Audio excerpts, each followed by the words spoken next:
In 2016, after a lot of negotiation from various interested studios, the Pokemon Company decided to bestow the rights for a live-action cinematic adaptation of the Pokemon world to Legendary Pictures. But there was a catch. While many of the various pitches and treatments for the property focused on the story of Ash Ketchum or Red from the original Pokemon games, the Pokemon Company wanted something different. They were only offering up the rights to one relatively obscure spin-off title, Great Detective Pikachu, a game which had never been released outside of Japan. The Pokemon Company had a good reason for making this decision, and it ultimately impacted the choice of creators who worked on the film, as well as the final tone and style of the first live-action Pokemon movie. This is the story of Detective Pikachu, and the other Pokemon movie that was never meant to be.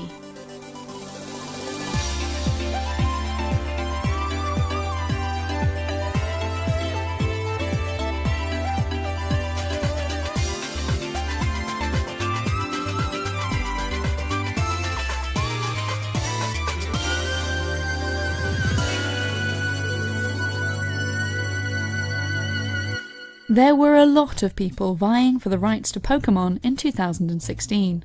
Avi Arad at Sony had been trying, unsuccessfully, to get permission to make a Nintendo movie for many years. Other studios also wanted in on the action. Pokemon seemed like the perfect film, especially considering that it had already been the basis of 3 theatrically released cartoon movies almost 2 decades before. Studios had to compete for the opportunity to make the film, proving that they had what it took to do Pokemon justice. One pitch involved a more or less faithful adaptation of the story of Red, the protagonist of the original Pokemon games on the Nintendo Game Boy, albeit with some changes to key human and Pokemon characters. In this version of the story, the film would centre around Red and his friendship with Blue, a tomboyish girl who lived in his rural hometown. The film was described as an Amblin Pokemon movie. It would draw inspiration from Rocky, but also from Harry Potter. Red's father spent too much time away from home in the big city. His mother was a retired Pokemon trainer, and her beloved partner, an aging Graveler, had once been a champion fighter. The story would kick off when Red stumbled into the woods and came across his very first Pokemon, a Koffing. This film would be a cute, happy, fun, sweet story about friendship, family, and growing up. This kind of film wasn't anything like what the Pokemon Company had in mind. They were only interested in licensing Detective Pikachu. Faced with the option of either changing his pitch or walking away, the screenwriter who developed the rejected Koffing movie left the project. As it happens, this turned out to be very good news for the Pokemon Company and Legendary Pictures alike. Not long after departing from the picture, the screenwriter in question, Max Landis, was accused by many different people of very inappropriate behaviour towards women. Had he still been attached to the Pokemon movie, this could well have had a severe negative effect on the project. Thankfully, the team of creatives who ultimately worked on Detective Pikachu were not embroiled in any similar controversy. Nicole Perlman, who wrote the first draft of the script for Guardians of the Galaxy, brought her talents to this project as well. Perlman outlined the initial story for Detective Pikachu based on the video game that was subsequently translated and released to the West. In the director's chair was Rob Letterman, whose directorial debut had been the 2004 DreamWorks cartoon Shark Tale, and who had most recently directed Goosebumps. Rob was surprised to hear that the Pokemon Company didn't want this film to be an Ash Ketchum movie, but he understood their logic. According to Rob, the Pokemon Company, they've already made many movies of Ash, and they came to Legendary with this idea of using a new character.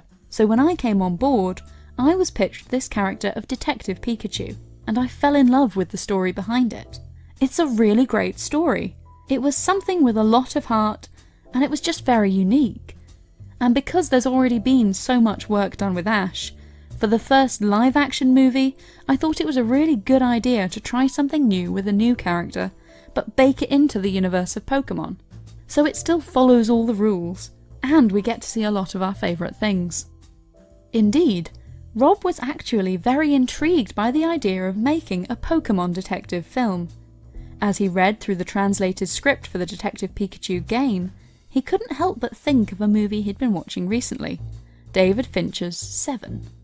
Rob loved the thought of making a gritty, grimy, neon-soaked noir detective story that used cute, colourful video game characters. This was a complete departure from anything that the series had seen before, and it lent itself well to the quirky, colourfully dark filmmaking that Rob had practiced on Goosebumps. The linchpin on Rob's film was a classic noir detective interrogation scene, but with a very unique twist. He wanted to use the nightmare fuel Pokemon that is Mr. Mime as the witness. He liked the idea of Mr. Mime performing all of his testimony silently, in a bizarre game of charades that the story's heroes must decipher. Rob's contacts at the Pokemon Company were not impressed. Not only did this idea seem ridiculous, but they also didn't like that Rob wanted to steer into the disturbing design of Mr. Mime, making the character look particularly off-putting to further add to the humour of the scene. Rob tried several times to convince his overseers to change their minds, but to no avail. He really didn't want to lose the scene. It was integral to what he was trying to achieve with the film. So Rob went over their heads and wrote a letter directly to the president of the Pokemon Company, Tsunekazu Ishihara, to explain his idea. To his delight, President Ishihara thought that the scene was absolutely hilarious, and immediately gave his blessing for Rob to make a weird, ugly Mr. Mime a central part of the film. And so, the Detective Pikachu movie was born, a truly unique twist on the Pokemon formula that was only possible because everyone involved was pushed to make something different. Perhaps the moral of the story is that sometimes you've got to roll with the punches. Limitations can be a good thing. Rob Letterman came up with his unique, neon-soaked noir detective Pokemon film primarily because he wasn't allowed to make a more traditional, obvious movie. But sometimes you need to stand your ground. If Rob had given up when his initial attempt at including Mr. Mime was rejected, the final film wouldn't have been quite as weird and wonderful as he'd envisioned. As for when to raise and when to fold, that's anybody's guess. But when you get the balance just right, it's super effective.